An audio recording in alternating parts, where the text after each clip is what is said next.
Yeah. Yeah. Welcome to the Vegas Benchwarmers. My name is Eric. He hate me 702. This is Geremy with a G. So Derek Carr. Ooh. So Derek Carr has been in the news recently for he feels disrespected. I could see, I see it from both sides. Okay. I see how he could feel he's being disrespected. Okay.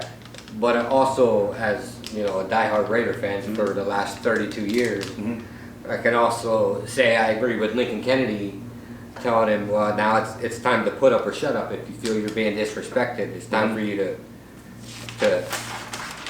put up and show you deserve the respect. I can see how he feels that he's disrespected based off of the numbers that he put up last year. But I also think he needs to shut the fuck up. Because in this day and age, it's one of those things where, yes, you can put up great numbers. But at the same time, is that translating to your team's success? And unfortunately, as a quarterback, that is what we talk about more than anything. If team success, but I mean, when I say I can see it from both sides, I see from his point of view because, he's gotten better. Yeah. But, you've seen a couple instances of it. Yeah, of course. Just because it's the Raiders. Yeah. We have a long history of not being liked. Well, yeah, the top 100 list was horrible. There was rarely, the Raiders' positioning was bad. That's one of the few times I can actually agree with you. Yeah. But again, his numbers in 2016, his Pro Bowl year, he was a Pro Bowl, selected the Pro Bowl 15, 16, and 17. His 2016 numbers, so his best numbers, and was he all pro? No, but his best number years that everybody compares him to is 2016. The team went 12-4, he went 12-3. He got injured. Third in MVP voting. Played 15 games, threw for 63%, almost 64% completion rating. 3,937 yards, 28 touchdowns, 6 picks. Pro Bowl. Last year that just passed, 16 games, 70% completion, 4,054 yards, so more yards, less touchdowns this year with 21, and 8 picks, 2 more picks. No Pro Bowl, but they went 7-9. Yeah, but it's like I said, I can see it from both sides because, if you look at just the statistical numbers, on his performance, he's not a terrible quarterback. And then when you look at some of the rankings, the rankings are horrible. They have Dak Prescott above him. They have, look, I think 19th, because we looked up the ratings at 2 different places, PFF, Pro Football Focus, and with NBC, and both of them have him at 19th. I don't understand how people are putting Kyler Murray above him. But or even Dak Prescott, or, look, I'm not high on Dak Prescott, so if you guys don't like it, fight me in the comments. I don't care. Basically, I don't see how they can put him ahead. But again, if you're 19th, in my opinion, you're an average quarterback because you could be anywhere from 13th to 19th, depending on personal preference. You may have him 13th, I have him 14th, 15th. You see what I'm saying? Right. Depending on personal preference, I think having Ryan Tannehill ahead of him is absolutely stupid. Again, if you don't like that, I don't understand that one because having Baker Mayfield. The only time Tannehill plays good is right before he gets paid. Yeah, well, having Baker Mayfield ahead of him, fight me. Matthew Stafford, fight me. Carson Wentz. Now, I'm not saying that Derek Carr is better than them, but I'm saying they're in that ranking where all of them are very similar. I could see Kirk Cousins ahead of Derek Carr, but Kirk Cousins is very similar. Right, Corby has Derek Carr, but he has wins. No. And I think that's the issue, where you could feel disrespected in the rankings. I'm not the 19th best quarterback in the league. But when you look at the year you were better, he even said in a quote, I played better last year than I did the year before, in 2016. But in 2016, you guys were 12-4. You were 12-3 with you. You could play way better personally. I think his issue is his confidence. He needs to get back the confidence he had in 2016. If he gets back that confidence, I think he plays better. I don't think he's gonna get back the confidence. I think he will get back the confidence. I'm gonna tell you when he gets back the confidence. When he leaves the Raiders. I don't think it has anything. I don't think it has to do with the Raiders being a bad organization or anything. Just Gruden and Mayock don't want him. And we saw that with Vince Young when he was with Jeff Fisher. When your coach and your GM do not have confidence in you, you don't have confidence. What have you done to earn that confidence? Again. I mean, your statistical numbers aren't bad. Again, but at the same time, what have they done to get their confidence? They've traded all the best players away from your team. One. Well, Amari Cooper is still a good receiver. I know your feelings on him. I know. He's not a good receiver. But other than that, he was injured. He came back from an injury. You give him that one season. You guys were a couple wins away from being in the playoffs last year. Yeah. And he played very, very well. And you go and pick up Marcus Mariota.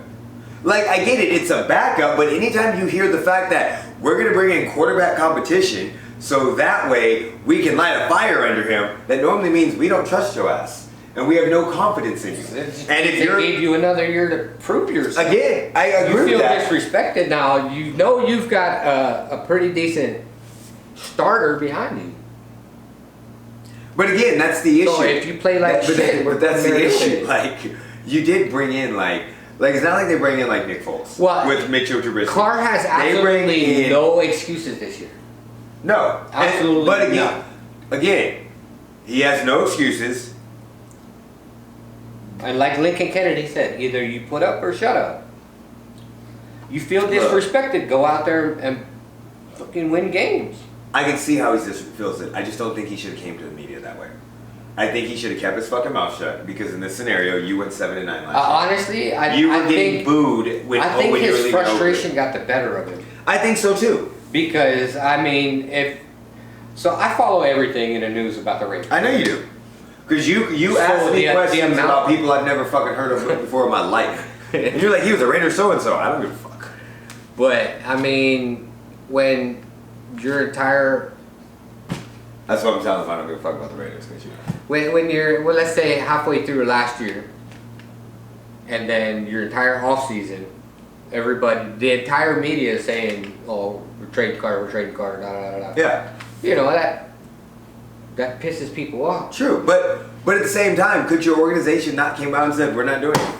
They never said that. They could have put a stop in that and gave the guy confidence by coming out and saying, we're not trading him.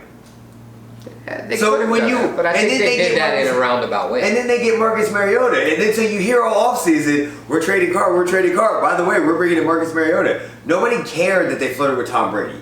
You flirt with fucking Tom Brady. You gotta flirt with Tom Brady. But then you go and get Mariota after nobody came up and said, put it into those rumors. Carr's our guy. Nope, we're bringing in quarterback competition. Do you know who else got quarterback competition brought in? Mitchell Trubisky. And that's not because they think he's going to be good. Well, I mean, I think, it's like I said before, I think, I see it from both sides. Okay. I don't 100% agree with him. I just don't think I think he's a decent quarterback. I do too. I think he's an average to above average. I just wish he would get his confidence back. Ever since he broke his leg, he hasn't wanted to run the ball. Nope. But again, don't you think your organization coming up saying we're not trading him, he's our guy, that gives sometimes you gotta stroke your fucking egos. That sometimes you gotta play babysitter. I'm not the stroke your ego. But you gotta do that. You gotta know how your superstar or quarterback responds. Obviously, what you're doing did not respond well to him because he now is disrespected and going to the media and crying, going, I feel disrespected. Well, shut the fuck up and play football and do something about it. But now you have another distraction where nobody's coming to his defense. I don't think nobody's coming to his defense in the fact that he feels disrespected. There's people coming to his defense as, I've seen Henry Ruggs come out and say... Henry Ruggs doesn't count as a fucking rookie. He's never played it with him. He doesn't know. There's multiple players on the Raiders who have come out and said that, he's a good guy, he's a good leader, but it needs to translate into games. And that's the issue. How do you bitch when you've had one winning season? I mean, he's only had one winning season, but he hasn't played bad. No, but just because you haven't played bad doesn't mean... I'm sorry, Jameis Winston had 5,000 yards, threw 30 for 30. They went 7-9. They were a couple games out of the playoffs, And that motherfucker signed for a fucking veterans minimum.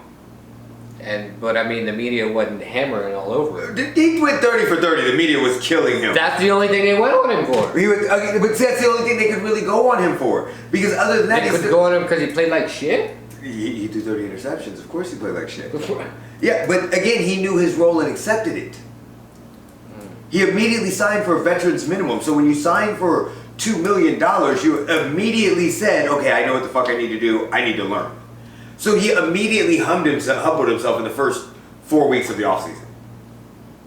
Of course they're not going to attack him. This just adds more fire. Because literally, honestly, I want to go in like, dude, shut the fuck up, play football, do what you're supposed to do. Now, again, if you guys were in the playoffs last year and you still got ranked low, then you have some room to talk. But your organization doesn't have faith in you. Why the fuck would anybody else in the league have faith in you? I mean, you got to prove it. He's got to shut up and talk.